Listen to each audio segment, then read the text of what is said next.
जय गुरुदेव।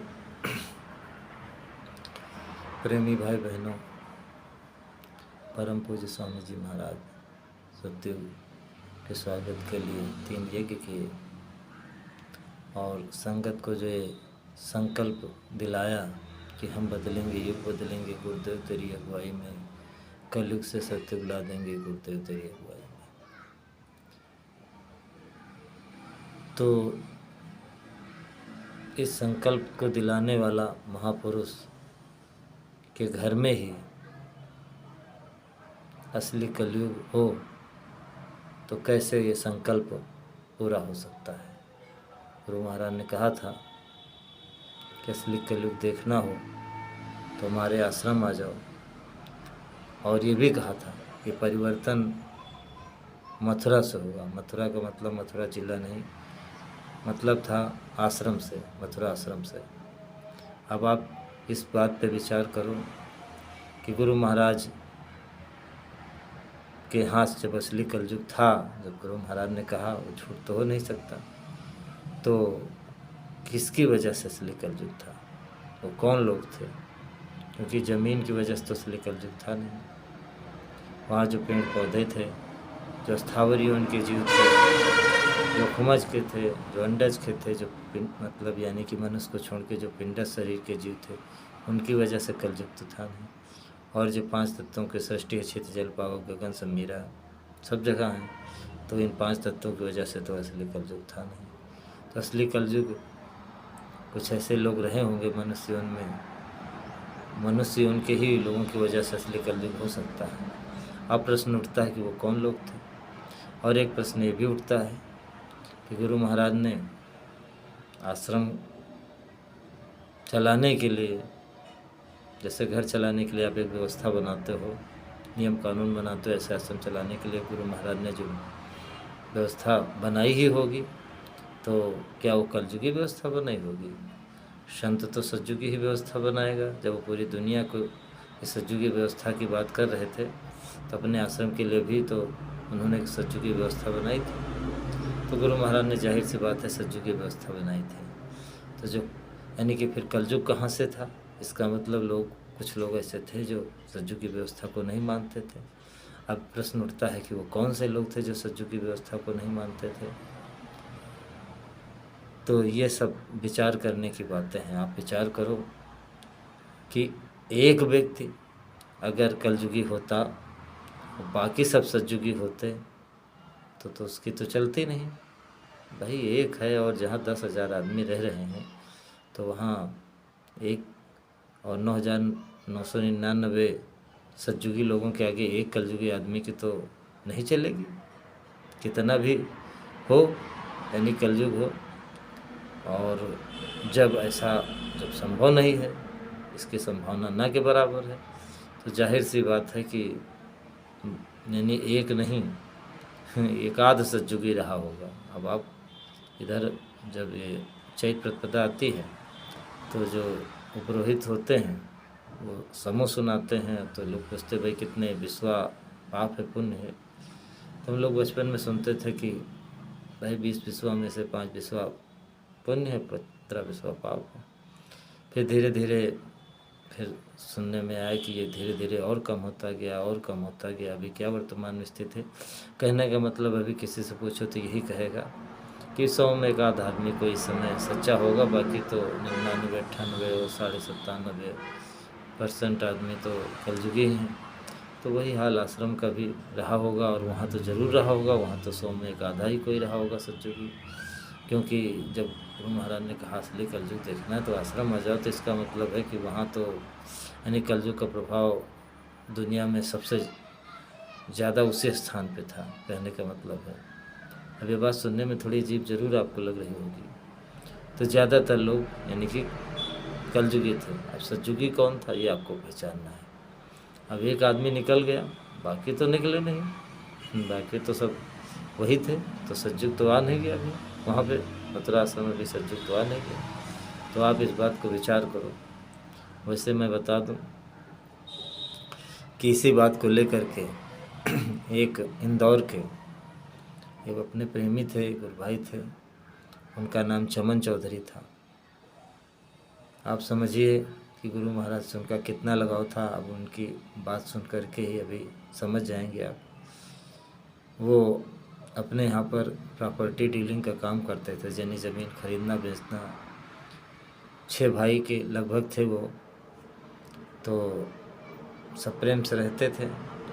अब इनको गुरु महाराज ने पकड़ लिया, यानी कहने का मतलब है संगत में आ गए, यानी नामदान इनको मिल गया। और गुरु महाराज कोई न किसी माध्यम से तो मिला ही होगा।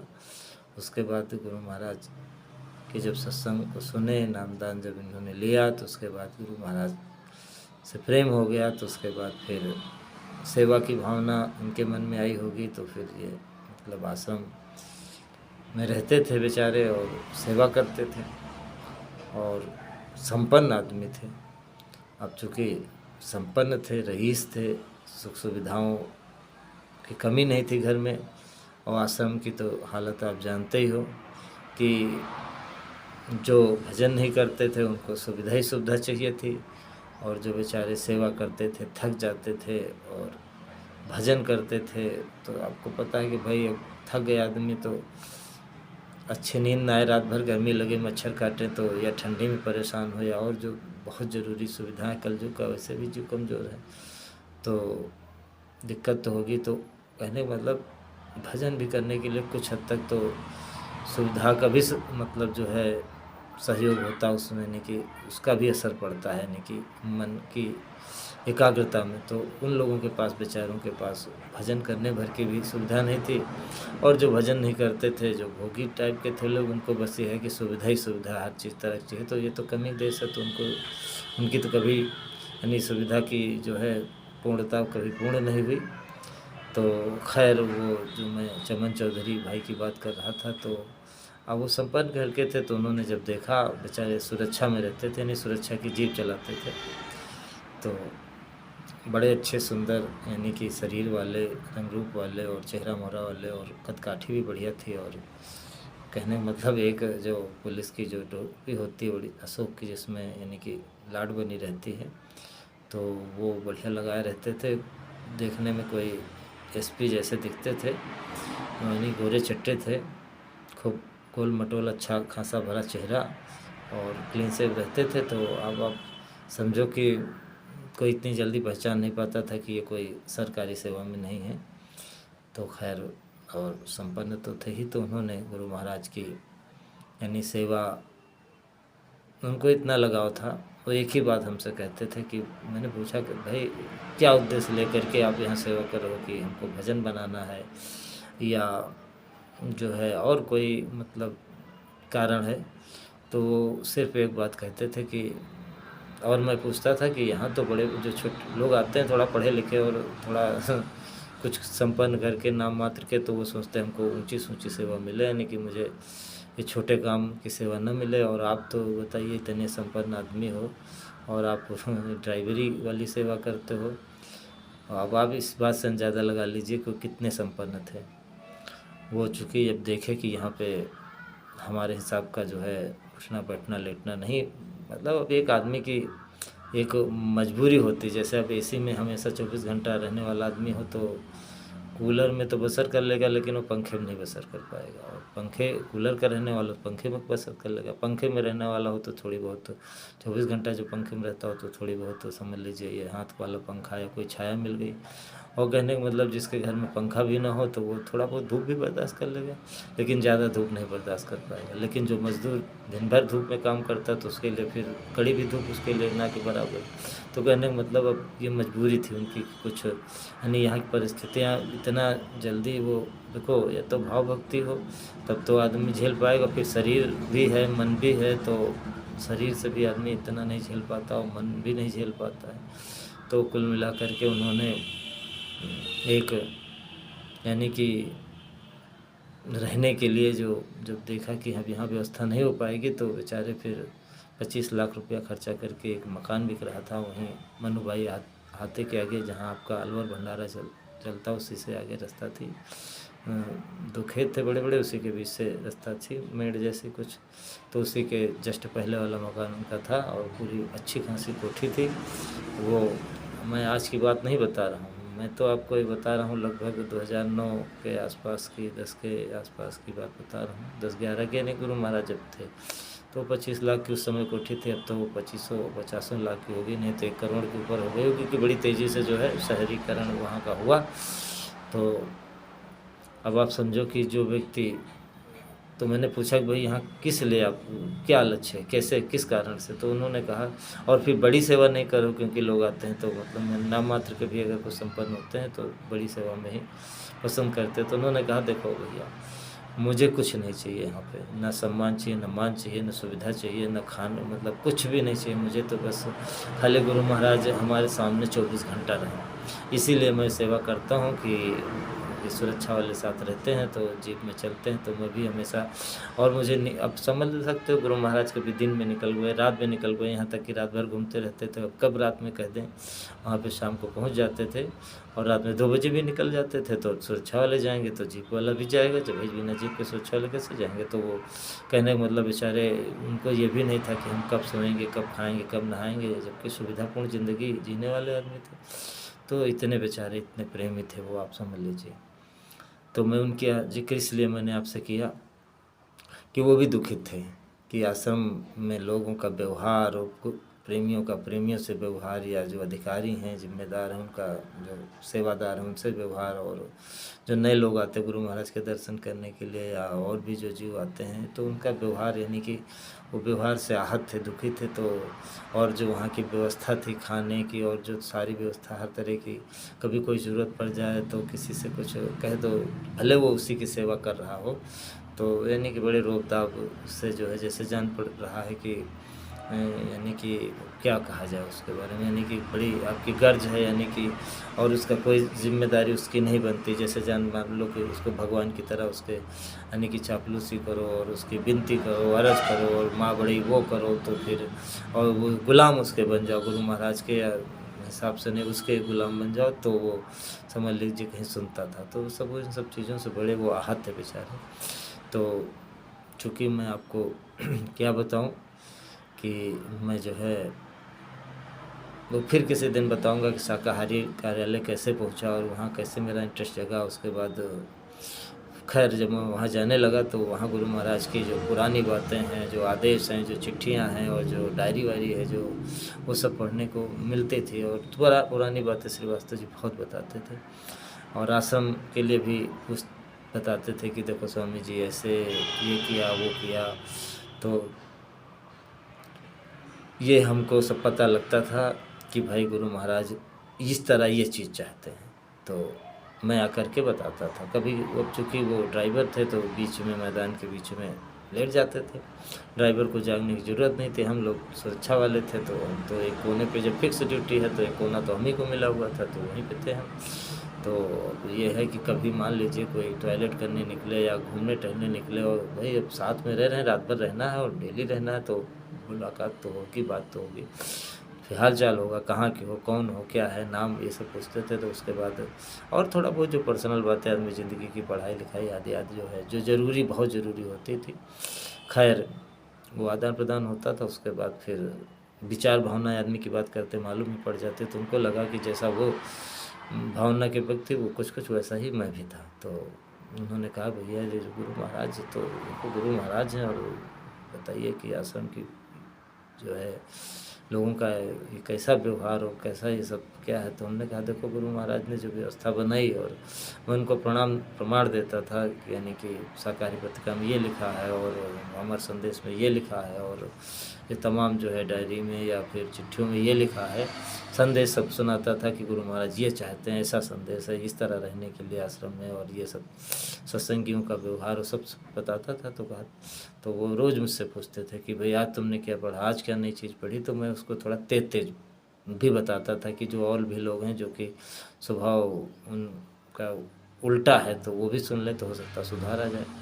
इसी बात को लेकर के एक बार जो रात का एक ड्राइवर था, मोहनजा उसका नाम था, उसने मुझसे कहा कि तुम इतना तेज क्यों बोलते हो। हमने कहा क्यों, आपको क्या दिक्कत है भाई। तो कहा कि अरे गुरु महाराज के पास इतना तेज नहीं बोला जाता। हमने कहा क्या गुरु महाराज सुनते नहीं हैं? लोग तो उनके कान के पास इतने तेज बोलते थे कि अब आप समझो। तो कहा तो हमने कहा कि कुल मिलाकर के उनको वो बातें, अब उसकी भी बात में कभी मौका मिलेगा तो बताऊंगा कि वो किस तरह था, उसकी क्या करनी थी। तो उसको तो जाहिर सी बात है कि जब हमसे उल्टा उसका स्वभाव था तो हमारी बात तो फिर हर आदमी को ऐसा ही स्वभाव था कि उल्टे वाले स्वभाव के आदमी की अच्छी बात भी बुरी लगती है, हित की बात भी वो आपके बड़े हितैषी अंदर से फिर भी वो बुरा ही लगता है, क्योंकि स्वभाव आप देख रहे हो हमारा इसका बड़ा उल्टा है। तो इस तरह समझ लीजिए कि हमारे चौहान चौधरी साहब थे, चमन चौधरी साहब थे। तो प्रेमियों, गुरु महाराज ने जो आश्रम बनाया उसमें उन्होंने सतयुगी व्यवस्था बनाई, और उसके बाद समझ लीजिए कि ये कलयुगी कौन लोग थे जिनकी वजह से गुरु महाराज को कहना पड़ा कि असली कलयुग देखना हो तो आश्रम में आ जाओ। ये सारे जितने भी गुरु महाराज के प्रेमी हों, चाहे वो मथुरा को मानते हों, चाहे वो मतलब किसी को भी मानते हो, ये विचार करो कि वो कौन से लोग थे जिनकी वजह से वहाँ पे असली कलयुग वाली बात गुरु महाराज को कहनी पड़ी। और थे तो क्या वो चले गए कि हैं, कहाँ गए वो, तो जब तक ये हम नहीं जानेंगे तब तक हम जान ही नहीं पाएंगे कि हम कलयुगी लोगों का साथ दे रहे हैं कि सतयुगी लोगों का साथ दे रहे हैं। और एक बात गुरु महाराज ने और कही थी कि असली सतयुग देखना हो तो मथुरा आ जाओ। तो असली सतयुगी कौन लोग थे, जब तक इन दोनों प्रश्नों का उत्तर आपके पास नहीं आ जाता है तब तक आप जो है गुरु के मिशन को पूरा नहीं कर पाओगे। ये मुझे विश्वास ही नहीं, पूरी तरह से समझ लीजिए कि यानी कि मैं दावा इस बात का करता हूँ। और आपको ये थोड़ी बात बुरी ज़रूर लग रही होगी, लेकिन इस पे आप सब पूरी संगत से मैं विनम्र निवेदन करता हूँ कि इस पे चिंतन करिए और उनको डिटेक्ट करिए, कहने का मतलब है। और उसके बाद उन लोगों को दूर भगाइए आश्रम से, और उनसे खुद आप दूर भागिए। और जब उनकी और नहीं तो मैं जिस यानी कि तरह से गुरु भाई का फर्ज निभाने की कोशिश कर रहा हूँ, ये करूँगा, तो फिर धीरे धीरे आपके साथ मतलब उस समय आप सब यानी सच्चाई सामने आ जाएगी। और ये है कि फिर आपका क्या सहयोग होगा, क्योंकि सच तो एक न एक दिन आना है और सत्य तो आना है। तो आपका क्या सहयोग होगा, आपका क्या रोल होगा। तो आपसे मैं चाहता हूँ कि आपको भी जो है गुरु, आपकी भी जी आत्मा का कल्याण हो, आप भी मिशन के सहयोगी बनो, भागी बनो। और कहने मतलब आपको भी इसका श्रेय मिले कि हाँ भाई गुरु महाराज के लिए आपने, भाई गुरु के लिए तो लोग जान दे देते हैं। और गुरु महाराज ने कहा भी था कि भाई जब पलटू जस में पीऊ की तैसन पिया हमार। तो जैसे आप गुरु महाराज के लिए अगर जान देने को तैयार, तो वो भी समझ लीजिए आपके लिए कुछ भी करने को तैयार हैं। तो उनके मिशन के पूरा करने के लिए आप जो है इस काम में मेरा सहयोग दीजिए। कहने का मतलब है मेरा क्या, वो आपका भी फर्ज बनता है यानी कि, और यानी कि सतयुग लाने का जो संकल्प है वो पूरा हो जाए, और आपका भी काम हो जाए और हमारा भी काम हो जाए। और देश दुनिया में जो जीव अकाल मौत में जाने वाले हैं, जो गुरु महाराज के ही जीव हैं, वो अकाल मौत से बच जाएं। और कहते हैं यही जो है मनुष्य जीवन का धर्म है। कहते हैं परहित बस जिनके मन माही, तिनका जग दुर्लभ कुछ ना हो। कहने का मतलब जिसके लिए दूसरे के हित की भावना है, उसको इस संसार में जितनी भी चीज़ें, इस संसार में लोग बनता है, पर लोग बनता है तो संसार तिनका जग दुर्लभ ना ही, उनको मतलब कुछ भी दुर्लभ नहीं। यानी कि गुरुभक्ति भी यहीं होती है, उनको गुरुभक्ति भी दुर्लभ नहीं, उनको संत गति भी यहीं लोगों को मिलती है, तो संत गति भी दुर्लभ नहीं है। और उनको समझ लीजिए कि इस मनुष्य शरीर के लिए तो जब जानते हो कि सारे जितने भी सतलों के नीचे के मंडल के सब देवता हैं, और सब जो ब्रह्म हैं, पार ब्रह्म हैं और महाकाल हैं, सब जो है जितने 16 बच्चे हैं जो, वो सब तो यही तरसते हैं कि हमको जो है मनुष्य शरीर मिल जाए, भक्ति मिल जाए, और हम अपने घर हमेशा हमेशा के लिए चले जाएं। क्योंकि आपको पता है कि 16 बच्चे तो देश निकाला है, तो हमेशा के लिए तो नहीं जा सकते। हम लोग तो हमेशा के लिए चले जाएंगे, दोबारा नहीं आएंगे। अब समझ लो 16 में से तो 2 बच्चे तो जा ही नहीं सकते। निरंजन यानी कि जो इन 3 लोग के मालिक काल भगवान हैं, और जो यानी ब्रह्म पुरुष हैं, ये तो इनकी हाजिरी ध्यान से कबूल होती, बाकी तो 14 आते जाते हैं। लेकिन उनको भी आते और जाते, यानी कि जाते हैं तो फिर लौट के आना भी पड़ता, और वो हमेशा और आनंद के सागर में लीन नहीं रह सकते। यानी कि उनको चूँकि अब उनको तो उन्होंने देश निकाला मिला हुआ है, तो खैर अब मालिक कब आगे क्या करेगा वो तो मालिक की मौज के ऊपर है। तो कहने का मतलब मनुष्य शरीर से सब कुछ पाया जा सकता है, जैसा गोस्वामी जी ने लिखा कि परहित बस जिनके मन माही तिनका दुर्लभ कछु नाही। तो आप समझ लीजिए कि अपने गुरु भाई जो अंधेरे में हैं उनको उजाले में लाइए, और जो यानी कि जो जो गुरुदेव संगत के प्रति दुनिया देश दुनिया में भ्रम पैदा हुआ है। अब कोई जीव अगर मान लीजिए कि किसी जात में पैदा हुआ तो वो संस्कारी है, नामदान लेना चाहता है, तो ये है कि उसका घर है, परिवार है, और किसी न किसी मान लीजिए राजनीतिक आज का माहौल है, पार्टी से जुड़ा है, तो अगर वो सही जगह पर उसके संस्कार जीव आत्मा कह रहे हैं कि हमको तो नामदान वहाँ लेना चाहिए। और अब मजबूरी है, कहते हैं ना जितना डर वह जगत का उतना गुरु का ना ही, और गुरु मनाए मानिए जगत मनाए ना है। तो वो जीव बेचारा जो संस्कारी अमुक जात में पैदा हो गया, और वो उससे तो लोग कहेंगे अरे भाई तुम दूसरी जगह कहाँ ले लो, अपनी जाति वाली जगह पे लो। अब वो और अपनी जाति वाली जगह पे वो सोच रहा है कि मैं लूँगा यहाँ, तो ये सही नहीं है। और विरोधी जाति वाले अब इशारा तो आप समझ ही रहे हो, वहाँ लेने जाऊँगा तो हर गांव के लोग और जो हमारे आसपास के लोग या समझ लो नेता नगरी टाइप का है, तो कहेंगे कि भाई तुम तो यानी विरोधी उसमें चले गए। तो अब ये समझ लो कि ये जो जब तक ये भ्रम बना रहेगा तब तक जीवों के लिए एक बाधा खड़ी रहेगी, जो संस्कारी जीव हैं और जो सारे जीव हैं। हम तो अब जब गुरु महाराज कहते थे कि भाई मेरे पास इतना बड़ा जहाज़ है कि कोई भी आज सारी दुनिया के लोग बैठ सकते हैं, तो भी समझ लो जगह खाली रह जाएगी, तो हम भी आप यही उनका मतलब ये था कहने का कि सारे जीव पार हो जाएं, यानी कि सारे जीव पार होने का मतलब है कि समझ लीजिए कि मनुष्य शरीर तो भाई उनको दया से उन्होंने दिलाया ही है, तो सभी जीव पार हो, मतलब यानी कि उनके पास इतनी दया थी। अब ये है कि भाई अब जीवों का अपना प्रारब्ध है या क्या कहिए, बाकी तो सारी बातें तो महात्मा जानते, भाई मैं तो कुछ कह नहीं सकता हूँ। लेकिन ये है कि हमारे आपके अंदर तो यही भावना होनी चाहिए कि जो है कि जीव जितने भी मनुष्य शरीर में आए, जिनको मालिक ने दया करके मनुष्य शरीर दिला, किसी भी देश के हों, तो कम से कम यानी कि सभी पार हो जाएं तो अच्छा है, लेकिन नहीं तो कम से कम ज़्यादा से ज़्यादा जीव जो है अकाल मौत में से बच जाएं। तो ये बचेंगे तभी जब सबसे पहले एक ये भ्रम टूटेगा। क्योंकि देखिए अगर कोई आदमी शाकाहारी भी आपने बना दिया और एक न एक दिन तो उसको मनुष्य शरीर छूटेगा ही, और जो संचित कर्म उसको ऊपर लदे ही हुए हैं। तो आप समझो कि अगला जन्म इतनी जल्दी मनुष्य का मिलेगा नहीं, क्योंकि सच्चे महापुरुष मिलेंगे तो मिलेगा नहीं। और फिर मान लीजिए नरक 84 भोज के जब भी मनुष्य शरीर मिलेगा तो कौन सा युग होगा और कौन सा उसका कहाँ पैदा होगा, उसका कहाँ कहाँ अपने पूरे जन्म से मृत्यु तक कहाँ कहाँ जाएगा, कैसे लोग मिलेंगे अच्छे बुरे, और उसमें उसके यानी कि जो पाप खत्म होंगे कि और चढ़ जाएंगे, क्योंकि दुष्टों की संगत से पाप चढ़ भी जाते हैं। संत मिल पाएंगे यानी कि पुण्य का पुंज इकट्ठा उसका हो पाएगा कि नहीं हो पाएगा, संत मिल पाएंगे कि नहीं मिल पाएंगे, अब उसका उस मनुष्य जन्म भी बेकार चला जाएगा। जाने फिर वो फिर नरक गा जाएगा, फिर 84 जाएगा, फिर कहीं मनुष्य शरीर मिलेगा। तो ये मतलब कब कितने जन्मों के बाद यानी कि कहीं उसको कब संत मिलेंगे तो कुछ पता नहीं। तो आप समझ लीजिए कि शाकाहारी हो जाना ही बहुत कर देना ही बहुत बड़ी बात नहीं। शाकाहारी का मतलब है कि जीव शाकाहारी हो जाए, उसके बाद फिर वो उसकी डोरी जो है जो काल के हाथ में हो, किसी संत सद्गुरु ले लें। क्योंकि जब तक संत सद्गुरु डोरी नहीं लेते हैं तब तक आज शाकाहारी कर्मों का बेग आया मांसाहारी हो जाएगा, इस जन्म में नहीं अगले जन्म में हो जाएगा। जब संत मिलेंगे ही नहीं उसको, तो आप समझो इस चीज़ को कि शाकाहारी तो बनाना गुरु के आदेश से ये हमारा काम है, बाकी तो उसको शाकाहारी हमारे आपके कहने समझाने बुझाने से गुरु की दया से बन जाता है जीव।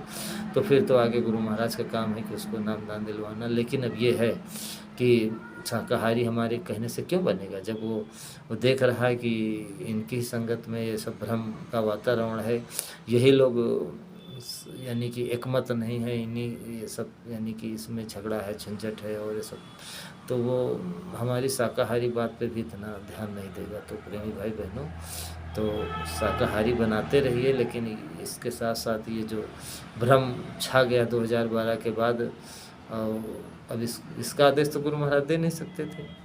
अरे भाई वो ये कहते कि मेरे जाने के बाद एक भ्रम छा जाएगा तो उस भ्रम को दूर करना, तो ये ऐसा तो कुछ भविष्यवाणी करते नहीं। तो आप समझ ही जाते कि भाई कि हाँ गुरु महाराज ने ऐसा कहा था कि देखो भ्रम है, तो आप तब भी नहीं समझ पाते कि इधर सही है कि उधर सही है क्या है।